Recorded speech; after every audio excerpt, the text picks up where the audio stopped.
Welcome to another training session. My name is Boon of Johnson & Boon Solicitors, and today is a relatively short session in relation to overage agreements in commercial property. I think many of you will already be familiar with them, but it's an excellent opportunity just to remind yourself as to how they work in the commercial space, the benefits of them, and basically the do's and don'ts.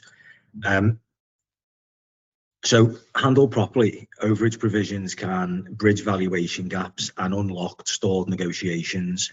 They can help vendors share in the upside of a future value increase, meaning they don't have to negotiate too hard at the point of sale in relation to the value of the land or let a deal fall over as a result. They can improve marketability of the site because they open up massively the pool that you can market to, and they just create flexibility where there's any uncertainty as to different valuations for the property depending on someone's intended use. So what are they? I'm sure most of you already know, but at their simplest, an overage is a mechanism where a seller receives an additional payment if a future event increases the value of the land. So typically this will be something like the grant of planning permission. It might be the implementation of planning permission. They tend to go hand in hand.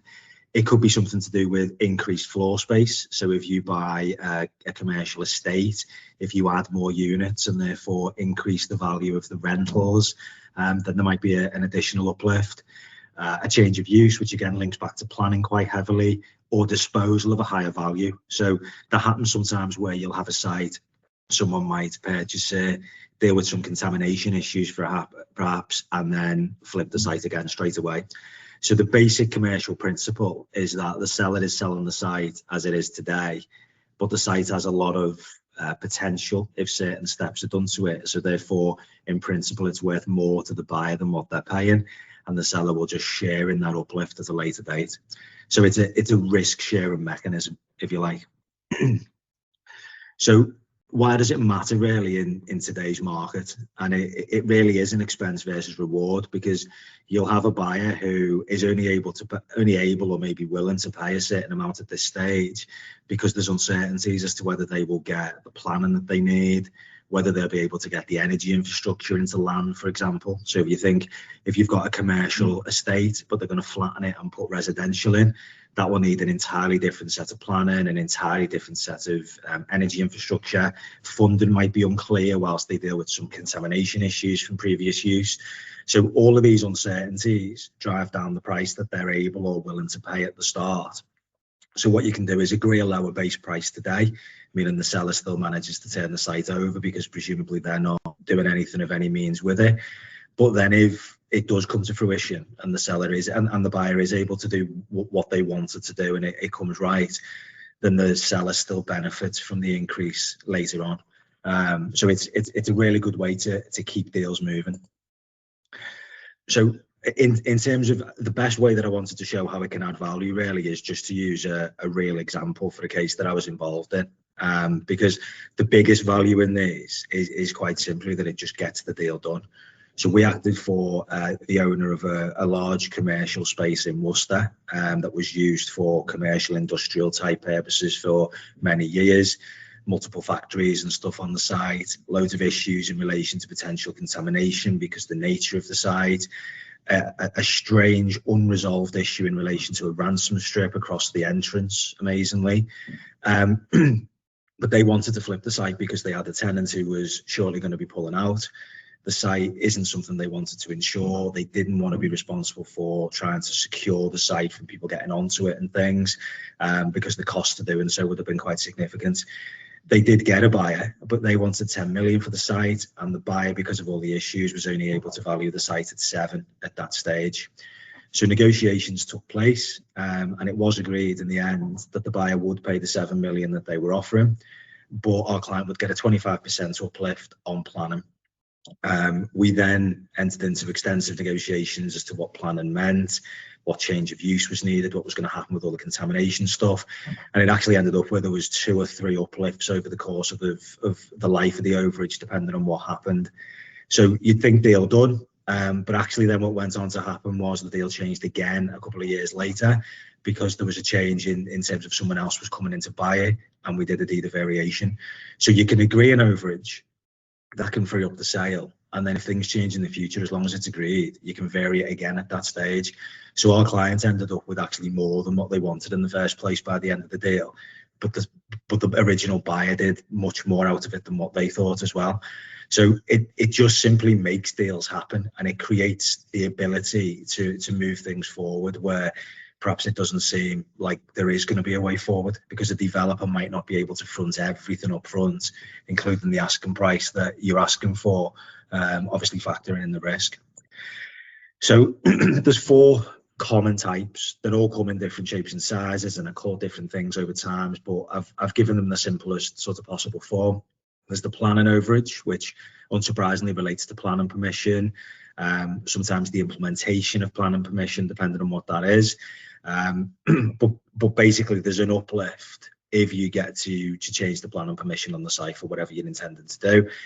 It's not relevant whether you then go on to do it, because of course some buyers will buy the site, they'll do things to it, they'll get planning, and then they'll flip it.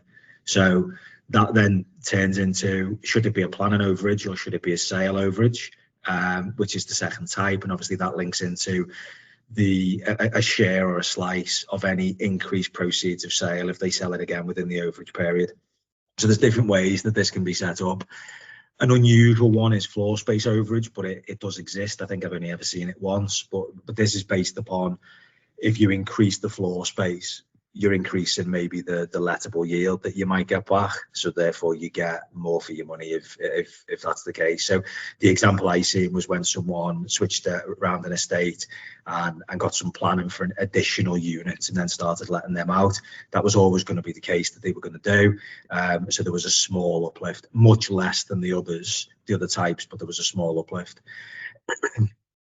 A change of use overage is very similar to a planning permission one, but it can be distinct. Sometimes it's worth saying that a single overage agreement will include all of these in. So sometimes it will be multidisciplinary, that if X happens, then we get a certain percentage. If the next thing happens, then we get another percentage. So as long as it's nice and clear and you're not overcomplicating it, you can be fairly creative here in terms of how the deal fits together. And that's good for developers because it doesn't restrict them in terms of what they're trying to do. So in terms of commercial issues, and certainly commercial issues from your perspective, because you don't need to start worrying about the definitions of things, you don't need to worry about, how it's all going to be tied into the sales contract, but you do need to be thinking about, is an overage actually to be discussed?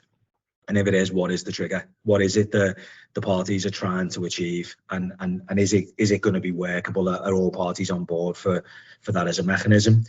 How long should the overage last? So there's no point in overage being in place that's short, because the buyer will just wait for it to expire before they do anything. They'll keep hold of the land, or they'll keep hold of the building, and they won't, for example, apply for the change of use. You can put things in to say, you'll meaningfully progress an application, but it doesn't mean much unless it's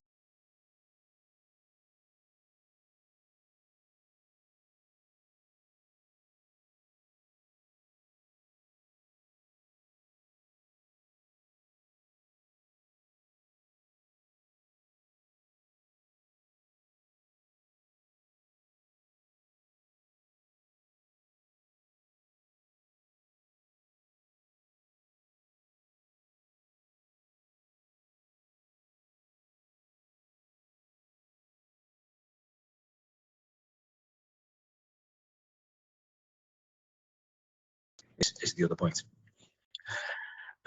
So now we just talk a little bit about some common mistakes, because these are easy to get wrong. These are things that aren't necessarily, straightforward if you're not used to doing them. So don't overcomplicate the agreements.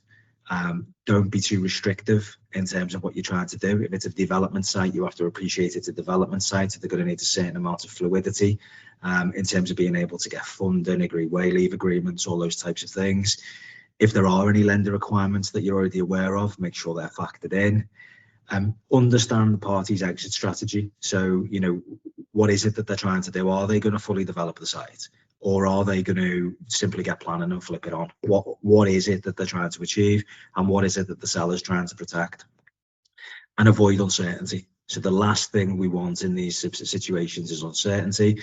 That'll obviously be ironed out at the legal stage, but the more detail that can go into the initial agreement and heads of terms, the more easy it will be to implement, because these will be slightly longer transactions than normal standard transactions, because there's more up for grabs in terms of potential litigation. And another word for uncertainty is litigation, because in property, uncertainty leads to litigation is the unfortunate thing, especially with the sort of sums that are often flying around in relation to these matters.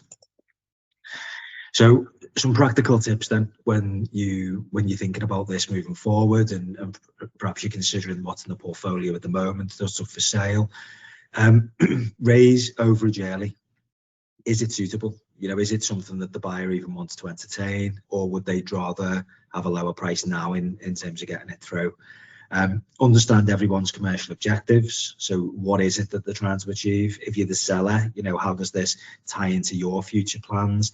Can you wait that long for the extra amount? Do you want to wait that long? Do you understand the risk that there might not be an extra amount? There's always a possibility. You want to keep the mechanisms commercial. They have to make sense. They have to add up. There's no point in having a sell on for a specific amount if it's not clear that when you sell it on, you'll definitely make that amount, or you end up in a sort of negative equity position with it, because if it's a fixed figure, you're going to pay the fixed figure anyway. Think about who the parties are. There's no point someone given an agreement to pay something if actually they can move the property on. So making sure the property has got to stay in the hands of the party who is given the undertakings and entering to the overage is really important. And coordinating the professional team. It's really important that right from the outset, it's understood that valuers might be needed, surveyors might be needed. You possibly might need some financial input from an accountant, depending on how complicated the calculations are going to be. And then legal. You're obviously going to need a legal team with experience of these to put them in place properly and make sure it all bites. So there's a fair bit to think about, but there's such a good tool in the right situation that it's just worth having a bit of a rap sheet, really, in terms of thinking of them, not necessarily for every deal, but you'll have those properties that are stuck at certain points where perhaps you feel they might be overvalued at today's price. But if something happens that increases the price, that's really where the magic would be for the client. So it's thinking about them in those instances. I hope that's been useful. Overages are a fantastic tool. They will always be a fantastic tool if used properly.